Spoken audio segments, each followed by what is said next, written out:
What's your thoughts on this outbreak in Victoria? I mean, you were against the kind of drastic changes that were made initially when it came to the coronavirus, and now the Premier's kind of re-establishing restrictions in Victoria. What's your view of all of that?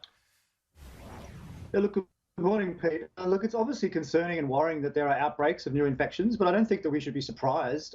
This is a highly infectious disease, and we know now that most people who have the disease don't show symptoms or show very mild symptoms, and so we don't really know the true extent of the disease in the community. And so this is no surprise to me. But what does worry me, and actually what maybe is a surprise, is that the Victorian government, at least, seems intent on the possibility of actually shutting, parts of the state down once more, which, I just think is completely over the top. And, of course, it's not just Victoria. We've heard from other states that they might extend their border closures longer.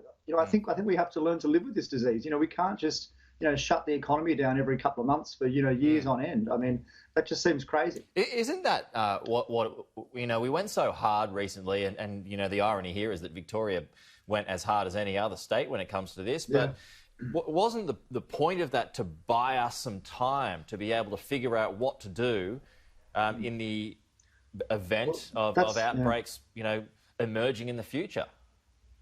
Yeah, look, that's exactly right. The initial justification for the shutdowns back in March was to build up capacity in the health system. It wasn't to eradicate the disease at all. That's kind of been, that's kind of come much later. And, during those first few months, we did build up capacity. I mean, Victoria in particular, I think, has many thousands more now ventilators and intensive care beds. So it's achieved that. And so it should be less necessary in that state to shut everything down.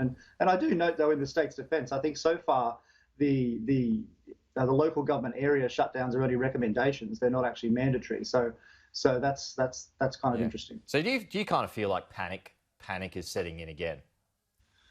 Well, look, I hope not. I mean, I think panic has driven the response to this virus, for most of the past few months, and I think it's partly the fault of the government, it's partly the fault of the media too, for sensationalising.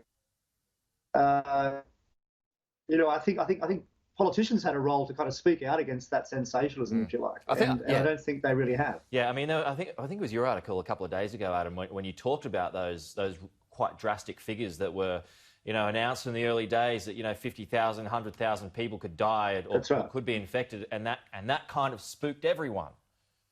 Yeah, look, that's right. I think the modelling now, I think it's pretty clear was really hopeless, basically by and large, and it made extraordinarily pessimistic forecasts, not just in Australia but all around the world. And indeed, the forecasts were being made on the basis of widespread shutdowns and social distancing. And even then, even in the US, even in Europe, these kind of scenarios were not reached, and yet it was those scenarios that scared governments into this extremely destructive decisions. What about this, just moving on to super, which is somewhat related to coronavirus, well, a lot related actually, because there's a lot of backbenchers at the moment who are calling for a delay when it comes to increasing the superannuation because businesses can't afford to pay for it at the moment. So where do you sit on that one?